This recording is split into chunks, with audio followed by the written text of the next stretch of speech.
Vamos lá, turma. Boa noite. Mais uma aulinha para vocês aí de história. Agora vamos falar sobre absolutismo, tá? Absolutismo, pessoal, nos remete a uma forma de organização política, né, que vai viger bastante, vai ser vigente na Europa durante o período da Baixa Idade Média, né, da transição da Idade Média para a Idade Moderna.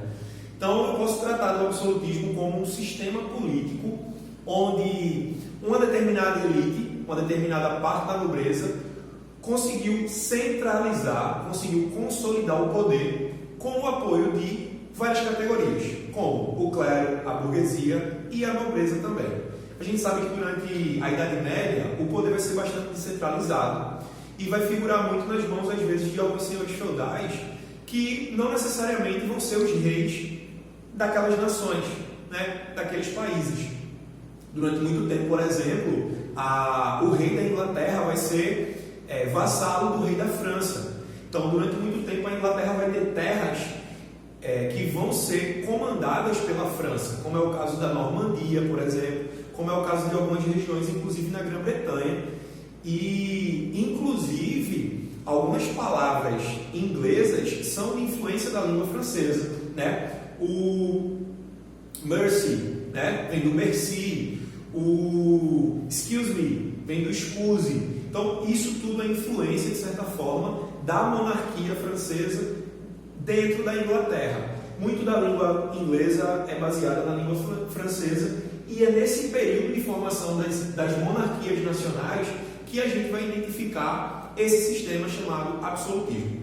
O absolutismo, basicamente, é um sistema político onde a maior parte do poder é concentrado nas mãos de um rei, de um monarca e de uma corte, de uma parte da nobreza que ajuda esse rei a sustentar esse poder. Geralmente também vamos ter o apoio financeiro de uma alta burguesia, de grandes comerciantes, que vão sustentar essa monarquia absolutista em termos fiscais, em termos financeiros, e vão ser beneficiadas também pelas políticas mercantilistas dessas monarquias.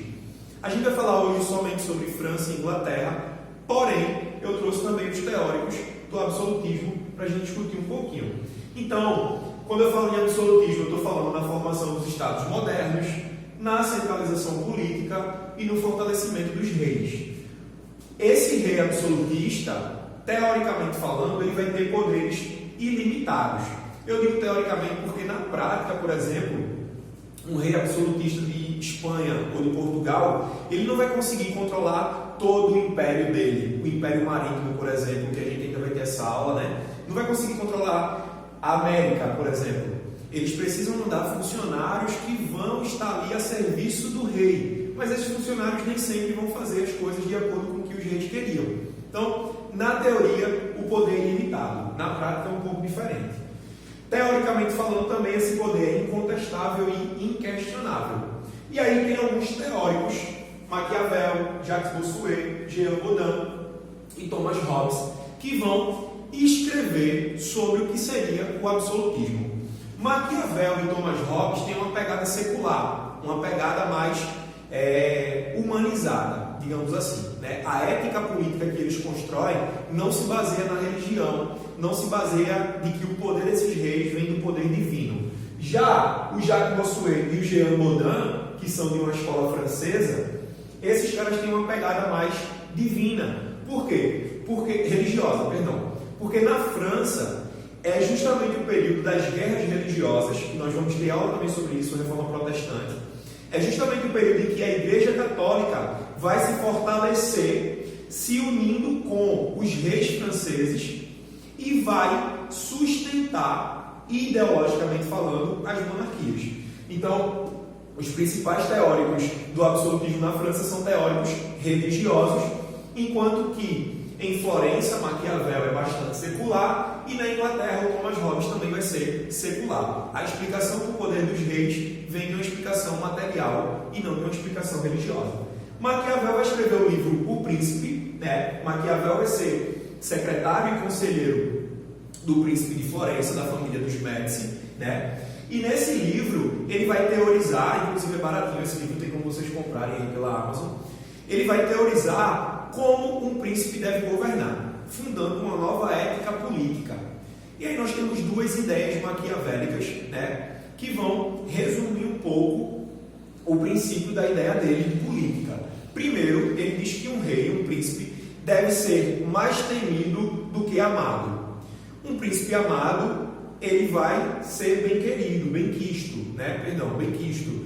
Porém, um príncipe temido, esse sim vai fazer com que sua vontade valha ali sobre todos os seus súditos, sobre o povo, sobre a burguesia, sobre a nobreza, né? Ele diz que o que faz um homem obedecer outro homem é o medo e não o amor. Pensa aí no coronavírus. Vocês acham que o mundo está se unindo contra o coronavírus por amor aos pobres, por amor às pessoas que estão morrendo, ou por medo? Por medo que o coronavírus acabe com a economia mundial, vai colapsar o sistema de saúde. É o medo que fez as pessoas se unirem contra o coronavírus, e não o amor. Então Maquiavel, ele funda uma nova ética política, né? E tem uma frase que atribuem a ele, que é: os fins justificam os meios, que não é dele, mas resume um pouco o princípio político dele. Se um rei tem que usar de medidas bruscas, de medidas rigorosas, do terror, para governar, ele deve se usar para não perder o poder. Então, por exemplo, se um príncipe decidiu aumentar os impostos, e aí gerou uma comoção muito grande na população, e a população quer a cabeça desse príncipe, ele vai chegar e vai dizer que foi o secretário de finanças dele que mandou ele aumentar os impostos, vai mandar matar o cara em praça pública. Ele se utilizou de um meio extremamente brutal, mas ele arrefeceu, ele, digamos assim, ele tranquilizou a população, porque ele botou a culpa no cara, matou o cara, fez justiça e diminuiu os impostos, e aquela população vai tranquilizar. Então ele evitou uma revolta, ele evitou a derrubada do Estado, os fins justificaram os meios que ele utilizou. Então basicamente é a ideia de Maquiavel. O Jacques Bossuet e o Jean Bodin vão ter a pegada mais religiosa, como eu falei para vocês. Por exemplo, Jacques Bossuet vai dizer que o direito do rei é um direito divino. Vai procurar na Bíblia os exemplos e vai mostrar que os reis na Bíblia eram escolhidos por Deus. Davi, né? Saul não foi escolhido por Deus, por exemplo, foi escolhido pelo povo. Olha a merda que deu, né? Porém, ele vai dizer que os reis têm poderes divinos. Inclusive, se acreditavam que alguns reis podiam curar ao tocar, que são os famosos reis taumaturgos. Os reis que acreditavam que o sangue deles era tão divino que se ele tocasse uma pessoa, ele curaria essas pessoas, né? Já o Jean Bodin vai dizer também que a soberania real, ela é suprema e é divina, portanto ela é incontestável. Você questionar um rei absolutista seria você questionar o próprio Deus, né? Veja o perigo dessas teorias, né? O poder simbólico da igreja sustentando o poder físico, material dessas monarquias. É por isso que durante muito tempo esse período vai ficar conhecido também como um período de terror, como um período de obscurantismo, e vai ser chamado de Antigo Regime, né? Já o Thomas Hobbes, ele vai escrever um livro chamado Leviatã, e é um dos primeiros contratualistas sociais. O que é que Thomas Hobbes vai dizer? O homem em sociedade, ele é movido pelo medo. E o medo faz com que o homem faça muitas coisas para se proteger, inclusive coisas negativas, né? Matar, roubar, o medo de morrer de fome e tal, faz com que o homem faça algumas coisas nesse sentido. O medo de que a humanidade toque o terror faz com que os homens se unam por um bem comum, abram mão da sua liberdade de escolha política, entreguem essa liberdade política a um rei para tomar decisões por eles, e esse rei vai garantir a essa sociedade a proteção da vida, a proteção da liberdade, a proteção da propriedade dessas pessoas. E aí notem só, vejam bem, para o Thomas Hobbes, o absolutismo ele é legítimo na medida em que um rei controla os interesses da sociedade. A sociedade abre mão dos seus interesses políticos, abre mão da sua liberdade, mas recebe proteção desse monarca, né? Tanto é que o Leviatã, a capa do Leviatã é um rei gigante.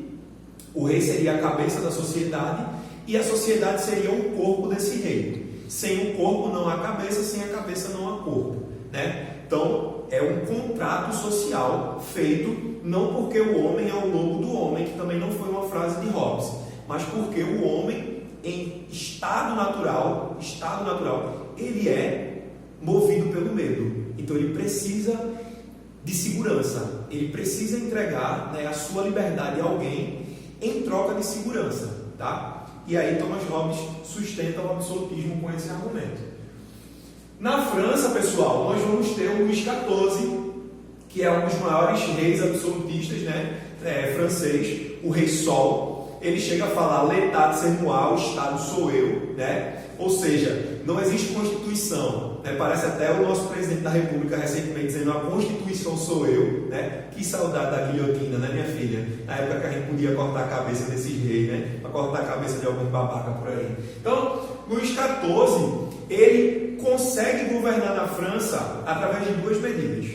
Primeiro, ele vai construir o Palácio de Versalhes, onde ele vai colocar a nobreza, né? Principalmente a nobreza que criticava muito o governo dele. Então, ele ocupa a mente da nobreza, ele traz a nobreza para perto deles, é dele um pensamento de que é melhor meus amigos próximos a mim do que distantes de mim, né? Para que eu possa controlar a mente dessas pessoas. Gasta muita grana com os bailes que eles davam em Versalhes, muita comida. Inclusive, isso vai ser uma das grandes críticas que a sociedade vai fazer, a sociedade palaciana de Versalhes. E também é marcado o governo dele pelo colbertismo, que é justamente a construção de manufaturas de artigos de luxo. Então, como a França não consegue acompanhar a Inglaterra na produção industrial inglesa, os franceses, a partir do colbertismo, eles tendem a produzir produtos mais caros para comercializar esses produtos de luxo na Europa, para fazer com que a balança comercial fosse mais favorável para o lado deles, inclusive com a ideia de vender mais produtos do que comprar. É por isso que hoje a França, pessoal, tem uma tradição muito forte de vender produtos e artigos de luxo, roupas de luxo, grife, perfumes de luxo, carros de luxo. Tem uma tradição muito forte na França ainda, que é a influência do colbertismo. Você não produz muito, mas o que você produz é caro, então você ganha muito em cima disso que você produz, tá? Já na Inglaterra, nós vamos ter três expoentes do absolutismo: o Henrique VIII, a Maria I e a Elizabeth I, tá? O Henrique VIII vai ser o cara que vai promover a reforma anglicana, e a gente vai falar um pouco mais dele durante a reforma protestante, mas é o cara que, bem dizer, expulsa a Igreja Católica da Inglaterra, toma as terras da Igreja e se torna o líder supremo, chefe de Estado e chefe religioso, fundando a Igreja Anglicana, que é a Igreja dos Anglos, ou a Igreja dos ingleses. Maria I, quando assume o trono, ela restitui o catolicismo como religião de Estado. Ela é uma católica fanática, inclusive vai perseguir vários protestantes na Inglaterra. Essa galerinha, inclusive, vai começar a migrar da Inglaterra para outras regiões. Posteriormente vão migrar para o que viria a ser as 13 colônias ou os Estados Unidos da América, né? E Elizabeth I retoma o anglicanismo oficial, vai se aliar ao parlamento, é o período absolutista mais estável na Inglaterra, tá? E também promove uma política mercantilista que, a partir do industrialismo inglês, né, o Estado inglês promovendo essa política, vai fazer com que a Inglaterra se torne simplesmente o maior império do século XVIII e o maior império também adentrando o século XIX em termos comerciais. A partir dessa política mercantilista de só a Inglaterra vende, a Inglaterra só compra produtos que sejam da Inglaterra, a Inglaterra vai se beneficiar sim dessa parte da economia na Europa e vai ser a maior potência industrial de acordo com isso, tá? Eu espero que tenha tirado algumas dúvidas de vocês, que vocês tenham gostado, e vou indicar 3 filmes para vocês entenderem um pouquinho esse período. Elizabeth I, que é o filme sobre a vida dela, tá? Inclusive Elizabeth não deixou herdeiros, e aí vem assumir os Stuart na Inglaterra e dá merda, muita merda, a Revolução Inglesa, né, que é assunto de próxima aula. O Homem da Máscara de Ferro, que é o melhor desses 3 filmes que estão aqui. Então, se for para escolher, assistam o Homem da Máscara de Ferro e Martinho Lutero, o filme Lutero, que já dá um pouco a dica de qual vai ser a nossa próxima aula. Reforma, né, protestante. Beleza, pessoal? Espero que vocês tenham gostado e até o próximo encontro da gente. Valeu!